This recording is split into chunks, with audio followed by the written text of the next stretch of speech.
BCCI ने बुधवार को खिलाड़ियों के लिए नया सेंट्रल कॉन्ट्रैक्ट अब जारी किया है।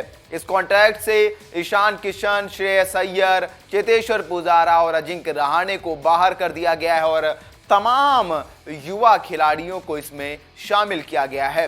किसको मौका मिला और किसे निराशा हाथ लगी, सब हम आपको बताते हैं। बीसीसीआई ने बुधवार यानी कि आज सीनियर मेंस खिलाड़ियों के लिए सेंट्रल कॉन्ट्रैक्ट जारी किया है। यह कॉन्ट्रैक्ट अक्टूबर 1, 2023 से सितंबर 30, 2024 तक लागू रहेगा। इसमें grade A+, grade A, grade B और ग्रेड C के साथ साथ कुछ युवा गेंदबाजों पर नजर रखी गई है। ग्रेड A+ में जिन खिलाड़ियों को रखा गया उसमें 4 खिलाड़ी हैं। सबसे पहले रोहित शर्मा, विराट कोहली, जसप्रीत बुमराह और रविंद्र जडेजा ग्रेड A+ में आते हैं और इन खिलाड़ियों को बीसीसीआई सालाना 7 करोड़ रुपए देगी। ग्रेड A में 6 खिलाड़ी हैं, रविचंद्रन अश्विन, मोहम्मद शमी, मोहम्मद सिराज, केएल राहुल, शुभमन गिल और हार्दिक पांड्या। इन खिलाड़ियों को ग्रेड A में रखा गया है। ग्रेड B में 5 खिलाड़ी हैं, सूर्य कुमार यादव, ऋषभ पंत, कुलदीप यादव, अक्षर पटेल और यशस्वी जायसवाल। जी हां, यशस्वी जायसवाल को फायदा हुआ है और अब ताबड़तोड़ परफॉर्मेंस की वजह से अब वो ग्रेड B में आ चुके हैं।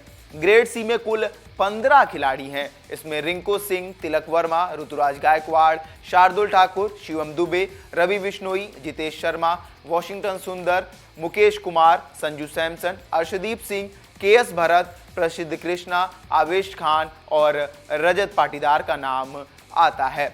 यानी कि ये 15 खिलाड़ी हैं जो ग्रेड C में रखे गए और लगभग ये सभी युवा खिलाड़ी हैं जिनको C में रखा गया है। साथ ही साथ आपको बता दें कि ग्रेड C में वो सारे खिलाड़ी जुड़ते चले जाते हैं जो भारत के लिए 3 टेस्ट या 8 वनडे या 10 T20 मैच खेल लेते हैं, तो वो अपने आप ग्रेड C में जुड़ जाते हैं। जैसे कि सरफराज खान और ध्रुव जुरेल, इन दोनों ने 2-2 टेस्ट मैच खेल लिए हैं और अगर धर्मशाला वाला मैच ये दोनों ही खिलाड़ी खेलते हैं तो ये ऑटोमेटिक ग्रेड C में जुड़ जाएंगे। यानी कि इनको भी सालाना 1 करोड़ रुपए बीसीसीआई देगी। सिलेक्शन कमेटी ने फास्ट बॉलिंग के लिए भी कुछ कॉन्ट्रैक्ट्स रखे हैं। जो युवा खिलाड़ी है जिन पर निगाहें रहेंगी, जिनको ग्रूम किया जाएगा, वो है आकाशदीप, विजय कुमार वैशक, उमरान मलिक, यश दयाल और विद्यावत कावेरप्पा। इन युवा गेंदबाजों को इस ग्रेड में शामिल किया गया। ये कोई ग्रेड नहीं है, ये एज बीसीसीआई का एक कमेटी ने जो फैसला लिया उसमें इन्हें रखा गया है। अब ये परफॉर्मेंस के हिसाब से अपने उसमें आते रहेंगे, यानी कि ग्रेड्स में इनको लाया जाएगा। बीसीसीआई ने अपने प्रेस रिलीज में ये साफ कर दिया है कि अगर आप भारत के लिए नहीं खेल रहे हैं तो आप अपने राज्य के लिए डोमेस्टिक खेलते हुए नजर आएंगे। लंबे समय से चर्चा थी कि ये खबर आएगी, आज पुख्ता कर दिया है कि अगर आप नहीं खेल रहे हैं तो आप अपने राज्य के लिए खेलते हुए नजर आएंगे, वरना आपके ऊपर सख्त कार्रवाई की जाएगी। बीसीसीआई ने श्रेयस अय्यर और ईशान किशन को लापरवाही के चलते ही कैटेगरी से, यानी कि किसी भी सेंट्रल कॉन्ट्रैक्ट में नहीं रखा है, बाहर का रास्ता दिखाया है। हालांकि श्रेयस अय्यर मुंबई के लिए भी खेलते हुए नजर आएंगे और कल DY पाटिल टूर्नामेंट में भी ईशान किशन खेलते हुए नजर आए थे, लेकिन अब इनकी दोबारा सेंट्रल कॉन्ट्रैक्ट में कब वापसी होगी वो देखने वाली बात होगी। अब A+, A, B, C इतना चर्चा हो गया, तो अब ये भी हम आपको बता देते हैं कि A+ कैटेगरी कैसे डिसाइड होती है और कितनी रकम सालाना बीसीसीआई देती है।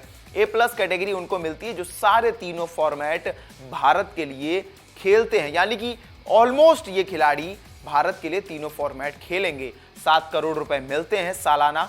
और A कैटेगरी में वो रहते हैं जो तीनों फॉर्मेट खेलने की कोशिश करते हैं, नहीं तो कम से कम 2 फॉर्मेट टेस्ट क्रिकेट नेसेसरी है इसमें, और दूसरा कोई भी फॉर्मेट में ये खेलते हुए नजर आएंगे। बीसीसीआई ने सालाना 5 करोड़ रुपए देती है। B कैटेगरी में 2 फॉर्मेट खेलने होते हैं, या चाहे वनडे हो चाहे T20 हो, टेस्ट नेसेसरी वाला हाल नहीं होता है। और C कैटेगरी में कोई एक फॉर्मेट अगर आप लगातार खेल रहे हैं तो बीसीसीआई इसके लिए आपको 1 करोड़ रुपए सालाना देगी। लेकिन सबसे बड़ी खबर यही है कि ईशान किशन, श्रेयस अय्यर, अजिंक्य रहाणे और चेतेश्वर पुजारा अब इस सेंट्रल कॉन्ट्रैक्ट से बाहर हैं और इन्हें नहीं शामिल किया गया है। खासकर ये बात किशन और अय्यर के लिए है, क्योंकि लंबे समय से ये बीसीसीआई की बातें नहीं मान रहे थे, अब इन पर घास गिर चुकी है। आपकी क्या राय इस खबर को लेकर हमें कमेंट करके बताइए। तब तक के लिए देखते रहिए वन इंडिया हिंदी।